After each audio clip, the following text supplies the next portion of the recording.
Hey, curious minds. Welcome to this deep dive into one of the biggest contradictions of our time.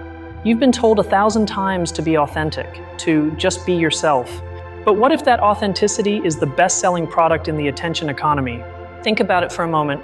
We live in the age of personal branding.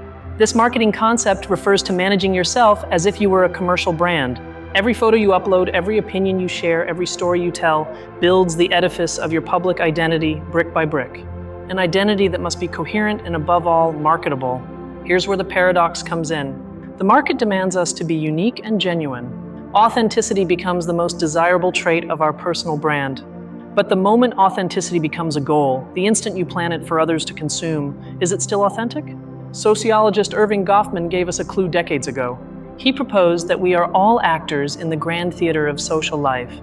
According to Goffman, we don't have a single true self. Instead, we manage different selves depending on the stage and the audience. We're one person with our friends, another with family, and a very different one at work. Social media is just another stage, a much larger one with an invisible, permanent audience. A stage that demands constant performance. The problem is that in this new digital theater, the play we're asked to perform is authenticity. We have to act as if we're not acting. This creates immense psychological pressure. It's called the tyranny of authenticity. It's the mandate to display calculated vulnerability, a planned spontaneity. We see an influencer crying in front of the camera. Is it a moment of genuine human connection, or strategically designed content to generate interaction and empathy? The line becomes so blurry that often neither the actor themselves nor we as the audience can distinguish truth from performance. It becomes an internalized act. Think about the effortless aesthetic. People invest time and money to appear like they didn't try to have a naturally perfect look. It's authenticity as a disguise. And no, this isn't just a problem for influencers or public figures. It affects all of us. Have you ever thought twice before posting a photo because it didn't seem enough like you? That enough like you is the brand. It's the edited and curated version of yourself that you've decided is the authentic one. You've chosen which parts of your reality to show and which to hide.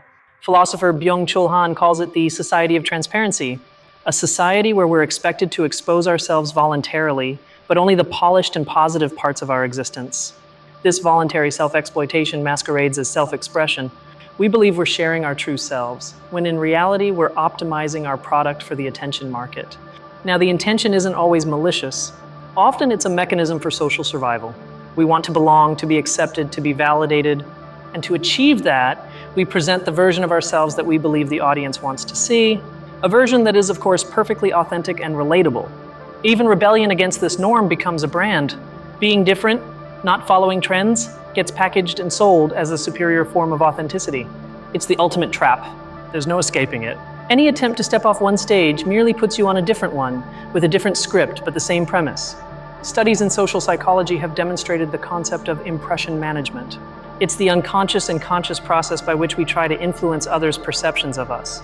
Social media has put this process on autopilot and steroids. Every like is a small dose of validation that tells us our performance is working. This leads to a state of constant anxiety.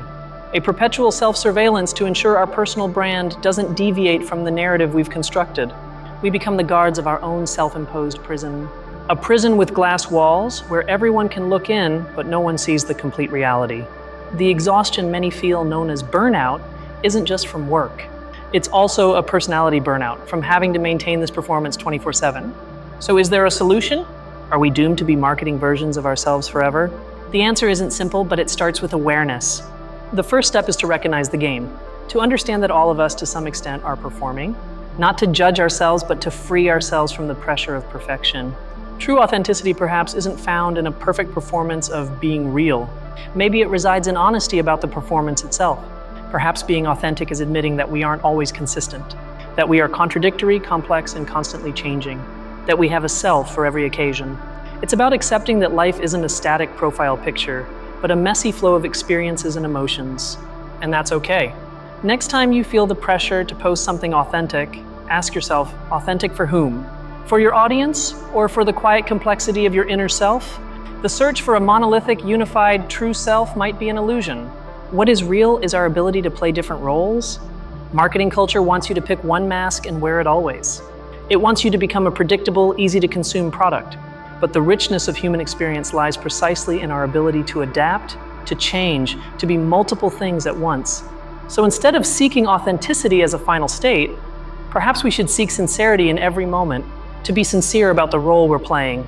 It's not about stopping the act, that's impossible in society. It's about being a conscious actor, one who knows they're on a stage and chooses their roles with intention and honesty. Authenticity as a product is a gilded cage. It gives you validation in exchange for your complexity. It's a simplification of your being for mass consumption. Deep down, we all seek connection, and we fall into the trap of believing that a perfect, authentic version of ourselves is the way to achieve it. But true connection, the kind that nourishes the soul, doesn't come from a polished performance. It comes from moments of awkwardness, of contradiction, of unplanned vulnerability. When someone shares a piece of their mess, not their script, that's when we truly feel seen and understood. Those are the moments that matter. So next time you're scrolling through your feed, look beyond the surface, observe the play, admire the performances, but don't forget they're just that. And more importantly, be kinder to yourself. You don't have to be a consistent brand. You have permission to be a messy draft, a work in progress. The paradox is that only by abandoning the obsessive pursuit of authenticity as a product can we begin to live more genuinely and freely. Authenticity isn't a static image that can be captured and tagged. It's a verb. It's a constant practice of self-awareness and choice. This doesn't mean we should abandon social media or stop sharing. It means using them with a new perspective, with a deeper understanding of the game. We can choose to share not just our packaged triumphs, but also our questions and our doubts. To humanize the digital avatar we've created, modern psychology suggests that a healthy sense of self is flexible. It adapts to different contexts without losing a core set of values.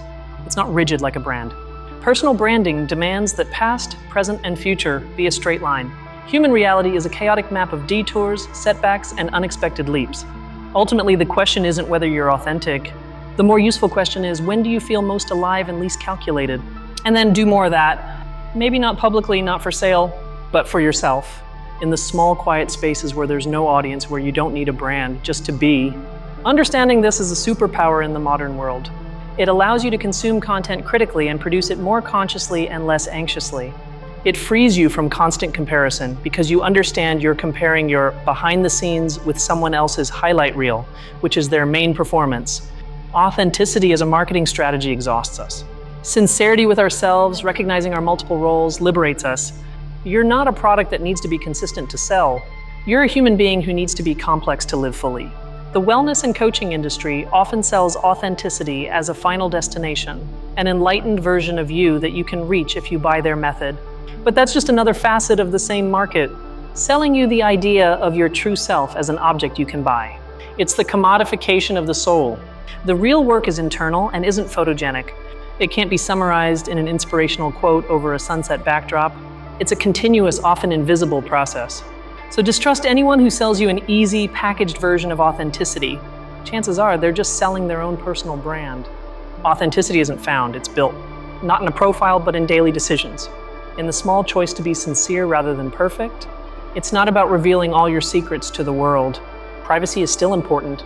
It's about being honest with yourself about why you show what you show. This shift in focus from external authenticity to internal sincerity can drastically reduce the social and digital anxiety many of us experience. When you stop trying to prove you're authentic, you have much more energy to simply be. And that, ironically, is the most authentic thing of all. The self isn't a thing to be discovered like buried treasure. It's a process to be lived. A verb, not a noun. So next time you face the dilemma of what to show, remember the theater of life. There's nothing wrong with being a good actor. The problem arises when you forget you're acting. When the mask merges with your face and you believe the brand is the entirety of your being. Freedom isn't about not having a mask. It's about having the ability to choose which mask to wear and when, and most importantly, the ability to take it off when you're alone. This is what existentialist philosophers called radical freedom, the idea that we are condemned to be free, to define ourselves through our actions. Your personal brand tries to fix that definition, to make it static, but your humanity resides in your right to change your mind, to evolve, to contradict yourself. So don't sell yourself short.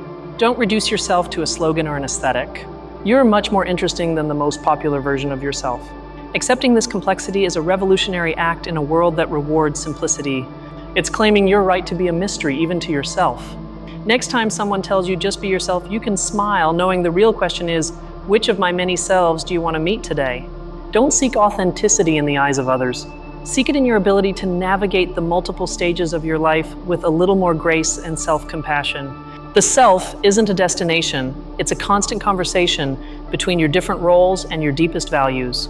And that's a lifelong conversation. In summary, authenticity has become a highly effective marketing tool, one that pressures us to act naturally and exhausts us in the process. The alternative isn't cynicism, but a deeper awareness.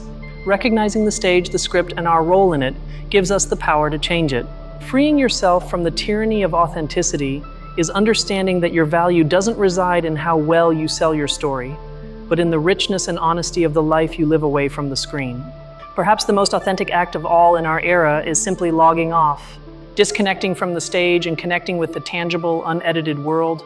Not forever, but long enough to remember who you are when no one's watching. That's the core from which you can start acting with more sincerity.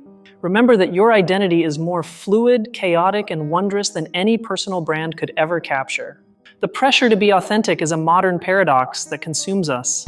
But by understanding it, we can begin to navigate our lives with more freedom and less anxiety. Your life isn't a product to be optimized. It's a work of art to be lived with all its imperfections and contradictions. So instead of asking yourself how to be more authentic for others, perhaps the question should be, how can I be more honest with myself? The answer to that question won't be found in any tutorial or personal branding guide. You'll find it in the silence, away from the noise, and public approval. Dare to be complex. Dare to be a rough draft. In a world of polished brands, your messy humanity is your greatest act of rebellion and your true strength. In conclusion, the real self is not a marketing strategy, but the idea of a real self packaged for consumption definitely is, and it's one of the most powerful of our time. Thank you so much for joining us in this deep and necessary reflection. It's been an honor to explore these ideas with minds as curious as yours. If this journey has made you think, make sure to subscribe and hit that notification bell so you don't miss our future explorations into the mysteries of the mind and society. Now it's your turn. Do you think authenticity is possible in the digital age? Leave your theories in the comments below. We read every single one.